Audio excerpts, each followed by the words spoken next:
Good evening everyone, शुभ संध्या।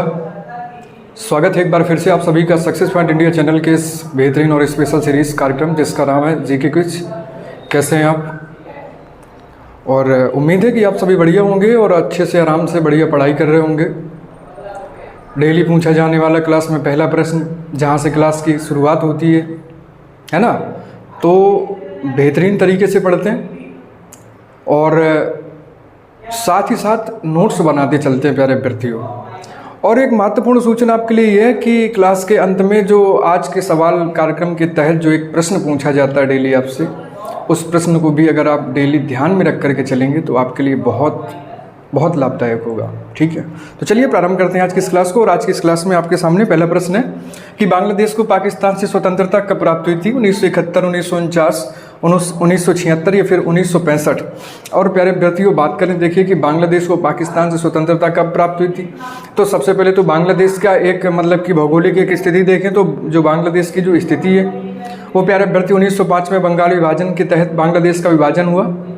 ठीक है, यानी कि बंगाल का विभाजन हुआ और इसी के तहत जो पूर्वी बंगाल था आपका, इस पूर्वी बंगाल को बांग्लादेश का हिस्सा माना गया। अब प्यारे अभ्यर्थियों बात करें तो बांग्लादेश का जो स्वतंत्रता संग्राम हुआ था, ये स्वतंत्रता जो संग्राम हुआ ये वर्ष 1971 में हुआ था प्यारे अभ्यर्थियों। इस स्वतंत्रता संग्राम को मुक्ति संग्राम के नाम से भी जानते हैं प्यारे अभ्यर्थियों।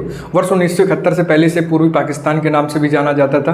बाद में क्या हुआ कि पाकिस्तान ने 1971 में बांग्लादेश को हथियाने या उस पर कब्जा करने की या उस पर अपना आधिपत्य जमाने के लिए एक युद्ध किया प्यारे अभ्यर्थियों। और यह युद्ध वर्ष 1971 में प्रारंभ किया, जो कि 25 मार्च से लेकर के 16 दिसंबर तक चला था प्यारे अभ्यर्थियों। इस युद्ध में पाकिस्तान की हार हुई और पाकिस्तान और भारत की पाकिस्तान पर एक इस ऐतिहासिक जीत को विजय दिवस के रूप में मनाते हैं हम लोग। क्लियर हुआ? तो ये युद्ध कब लड़ा गया? तो 1971 में लड़ा गया। ठीक है, 1971 में, यानी कि ए ऑप्शन आपका यहाँ पे सही होगा। क्लियर है? अगले प्रश्न पे आ जाएं। भारत के राष्ट्रपति या उपराष्ट्रपति की मृत्यु की स्थिति में भारत के राष्ट्रपति के रूप में कौन कार्य करता है? देखिए CGL 2019 ने पूछा है कि संसद से चयनित सदस्य प्रधानमंत्री या भारत के अटॉर्नी जनरल, भारत के मुख्य न्यायाधीश।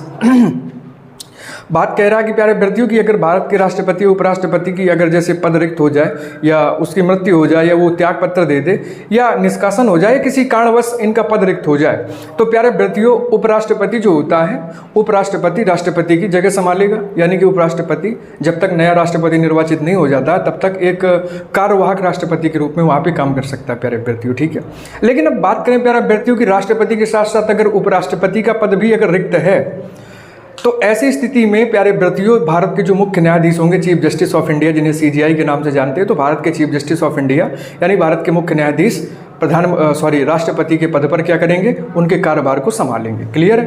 तो भारत के मुख्य न्यायाधीश यानी डी ऑप्शन आपका प्यारे अभ्यर्थियों बिल्कुल सही होगा। बात करें प्यारे अभ्यर्थियों अगले प्रश्न की कि अटलांटिक में उष्ण कटिबंधीय चक्रवातों को क्या कहते हैं? अटलांटिक में उष्ण कटिबंधीय जो चक्रवात इन्हें क्या कहते हैं? टाइफून, टेफू, हरिकेन, विली विलीस क्या कहते हैं? देखिए CHSL 2019 ने पूछा प्यारे अभ्यर्थियों। तो बात करें कि अटलांटिक में जो चक्रवात उठते हैं प्यारे अभ्यर्थियों, सबसे पहली बात तो इन्हें हरिकेन के नाम से जाना जाता है। किस नाम से जाना जाता है? हरिकेन के नाम से। हरिकेन आपका प्यारे अभ्यर्थियों बिल्कुल सही उत्तर होगा। अब बात करें प्यारे अभ्यर्थियों की ऐसे चक्रवात जो कि अटलांटिक में उठते हैं प्यारे अभ्यर्थियों, तो उष्ण कटिबंधीय जो चक्रवात है वो पूर्वा पवनों के, पूर्वा नामक जो पवन है, पूर्वा पवनों के टकराने से उत्पन्न होता है प्यारे अभ्यर्थियों। इन चक्रवातों में अधिकतर वर्षा होने की संभावना बनी रहती है, जिससे अत्यधिक जो है तो जनहानि मतलब कि अत्यधिक नुकसान की भी संभावना होती है साथ ही साथ प्यारे अभ्यर्थियों। बात करें तो जैसे आपके अटलांटिक का जो चक्रवात है, तो अटलांटिक का जो आपका चक्रवात है प्यारे अभ्यर्थियों, ये आपका हरिकेन के नाम से जाना जाता है प्यारे अभ्यर्थियों। साथ ही साथ बात करें प्यारे अभ्यर्थियों प्रशांत महासागर में उठने वाले जो तूफान होते हैं ये आपके टार्नेडो कहलाते हैं। यूएसए में अधिकतर में देखा गया अधिकतर टार्नेडो का सबसे ज़्यादा प्रकोप देखा गया प्यारे अभ्यर्थियों।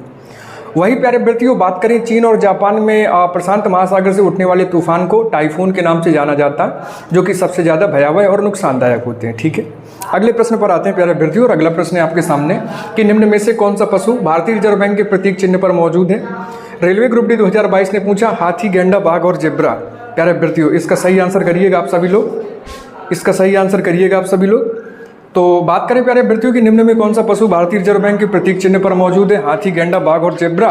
तो प्यारे अभ्यर्थियों सही उत्तर होगा आपका सी ऑप्शन। सी ऑप्शन आपका यहाँ पे प्यारे अभ्यर्थियों बिल्कुल सही होगा, यानी कि बाघ। बाघ आपका प्यारे अभ्यर्थियों बिल्कुल सही उत्तर है।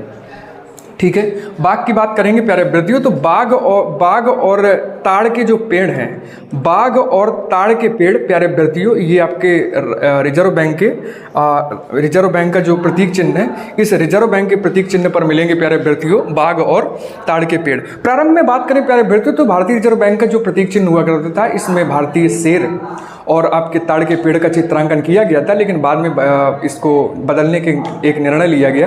बाद में कुल मिला के जब इसको चेंज किया गया, जब इसका चेंजमेंट हुआ तो भारत का जो राष्ट्रीय पशु है बाघ और ताड़ के पेड़ को इसमें शामिल किया गया। बात करें प्यारे अभ्यर्थियों बाघ की, तो वैज्ञानिक नाम इसका मिलेगा आपको पैंथेरा टाइग्रिस। पैंथेरा टाइग्रिस आपके बाघ का राष्ट्रीय पशु बाघ का वैज्ञानिक नाम है। ठीक है, अगले प्रश्न पर आ जाए, और अगला प्रश्न है कि अंबुबाची मेला प्रतिवर्ष किस राज्य में आयोजित किया जाता है? यूपीएसआई 2018 ने पूछा, मणिपुर, अरुणाचल प्रदेश, नागालैंड या असम। अंबुबाची मेला प्रतिवर्ष किस राज्य में आयोजित किया जाने वाला उत्सव है? और बात करें प्यारे अभ्यर्थियों सही आंसर की, तो सही आंसर है प्यारे अभ्यर्थियों आपका असम। असम की बात करें प्यारे अभ्यर्थियों, डी ऑप्शन यहाँ पे आपका सही होगा।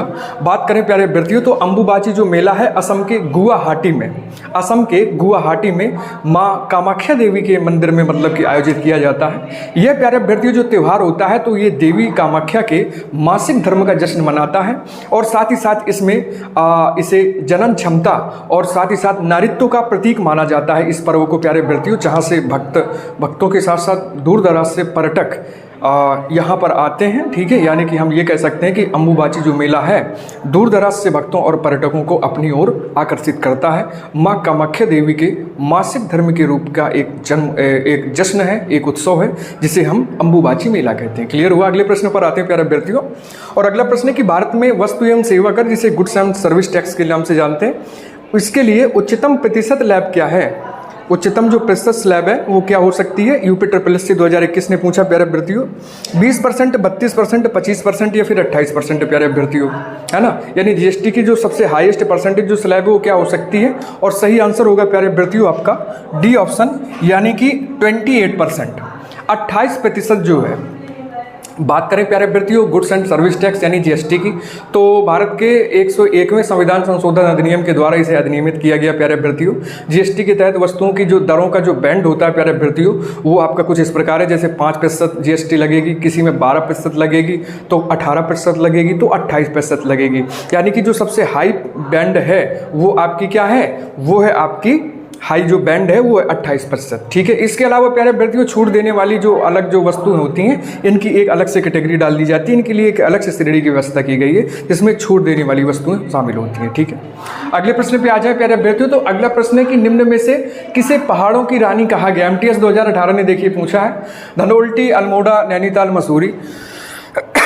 सॉरी, तो बात करें प्यारे अभ्यर्थियों पहाड़ों की रानी के नाम से जाना जाता है आपके मसूरी को। ठीक है, मसूरी यानी कि डी ऑप्शन आपका प्यारे अभ्यर्थियों बिल्कुल सही है। बात करें यहाँ पे प्यारे अभ्यर्थियों मसूरी के अवस्थिति की, तो देखिए उत्तराखंड के देहरादून जिले में स्थित है आपका, यानी कि देहरादून से 35 किलोमीटर दूर आपको एक जगह मिलेगी मसूरी। ठीक है प्यारे अभ्यर्थियों, बात करें भारतीय राजधानी दिल्ली से, तो दिल्ली से 290 किलोमीटर की दूरी पर स्थित है दिल्ली मसूरी आपकी। बात करें प्यारे अभ्यर्थियों तो ये आपकी 2005 मीटर ऊंचाई पर स्थित है आपका ये जो है पर्यटन का बहुत बड़ा केंद्र प्यारे अभ्यर्थियों। ठीक है, मसूरी, यहाँ तक क्लियर होगा। पहाड़ों की रानी के नाम से जानते हैं मसूरी को। ठीक है, अगले प्रश्न पर आ जाओ प्यारे अभ्यर्थियों, तो अगला प्रश्न है कि उत्तर प्रदेश का राजकीय पशु क्या है? मत्स्य विडाल, लाल पांडा, चश्माधारी बंदर या फिर बारहसिंगा यानी स्वैम्प डियर प्यारे अभ्यर्थियों। और बात करें उत्तर प्रदेश के राजकीय पशु की, तो उत्तर प्रदेश का जो राजकीय पशु है प्यारे अभ्यर्थियों डी ऑप्शन यहाँ पे आपका सही है, यानी कि बारहसिंगा स्वैम्प डियर आपका प्यारे अभ्यर्थियों बिल्कुल सही ऑप्शन होगा यहाँ पे। बात करें तो देखिए उत्तर प्रदेश जो दिवस है तो हमेशा आपको पता होगा कि 24 जनवरी को मनाया जाता है, यानी कि 24 जनवरी 1950 में उत्तर प्रदेश की स्थापना की गई थी प्यारे अभ्यर्थियों। इस उत्तर प्रदेश के राज्य की अगर राजकीय भाषा की उत्तर प्रदेश के राजकीय भाषा की बात करें प्यारे अभ्यर्थियों तो 2 भाषाएं, हिंदी और उर्दू। पहले हिंदी थी, बाद में इसमें उर्दू भी शामिल कर दी गई प्यारे अभ्यर्थियों। बात करें उत्तर प्रदेश के राजकीय चिन्ह की तो इसमें धनुष बाण यानी धनुष तीर, तीर और धनुष, साथ ही साथ मछलियों का जो है तो एक राजकीय चिन्ह मिलेगा प्यारे अभ्यर्थियों। बात करें राजकीय पुष्प की तो राजकीय पुष्प माना गया पलाश को, तो वहीं प्यारे अभ्यर्थियों राजकीय वृक्ष माना गया अशोक को। तो इसके साथ साथ प्यारे अभ्यर्थियों राजकीय पक्षी माना गया आपके सारस, अर्थात क्रौंच नामक एक पक्षी होता है, इसे राजकीय पशु, उत्तर प्रदेश का राजकीय पक्षी माना गया प्यारे अभ्यर्थियों। और राजकीय पशु है आपका सैंप डियर यानी कि बारहसिंगा। ठीक है, चलिए अगले प्रश्न पर आते हैं प्यारे अभ्यर्थियों। तो अगला प्रश्न है आपके सामने कि भारत में उत्तर प्रदेश जिस पैदावार का सबसे बड़ा उत्पादक है वह क्या। देखिए यूपीपीसीएस 2008 ने पूछा इसे कि भारत में उत्तर प्रदेश जिस राज्य का सबसे बड़ा उत्पादक राज्य माना गया है वह क्या है। खाद्यान्न, दलहन, तिलहन, मसाले। उत्तर प्रदेश निम्न में से किसका सबसे ज़्यादा उत्पादक मतलब कि प्रोडक्ट मैन्युफैक्चर्ड करता है प्यारे अभ्यर्थियों। तो सही आंसर होगा आपका खाद्यान्न। ठीक है, उत्तर प्रदेश से प्यारे अभ्यर्थियों खाद्यान्न की पैदावार सबसे ज़्यादा होती है। बात करें प्यारे अभ्यर्थियों को तो खाद्यान्न के अंतर्गत गेहूं और चावल प्रमुख रूप से आते हैं प्यारे अभ्यर्थियों। बात करें यहाँ पे तो उत्तर प्रदेश जो है आपका सबसे बड़ा खाद्यान्न उत्पादक राज्य पूरे भारत का प्यारे अभ्यर्थियों। वर्ष 2021 में कुछ डेटा यानी कि कुछ रिपोर्ट्स यानी आंकड़े कुछ जारी हुए थे प्यारे अभ्यर्थियों, और इन आंकड़ों की बात करें प्यारे अभ्यर्थियों तो इन आंकड़ों के अनुसार भारत के कुल खाद्यान्न उत्पादन का 18.89% खाद्यान्न का उत्पादन आपके उत्तर प्रदेश में होता है। यानी कि 18.89 की बात करें तो आप मान सकते हैं कि लगभग 19% खाद्यान्न का उत्पादन अकेला केवल उत्तर प्रदेश राज्य वहन करता है प्यारे अभ्यर्थियों। यह आपका गेहूं है, आलू है, गन्ना है, इसमें भी प्रथम स्थान पर पाया जाता है आपका उत्तर प्रदेश। बात करें आलू की तो प्यारे अभ्यर्थियों तो आलू के लिए ताज ब्रांड नामक एक आलू है जो उत्तर प्रदेश के आगरा में कि बहुत ज़्यादा भारी मात्रा में जिसकी पैदावार होती है प्यारे अभ्यर्थियों।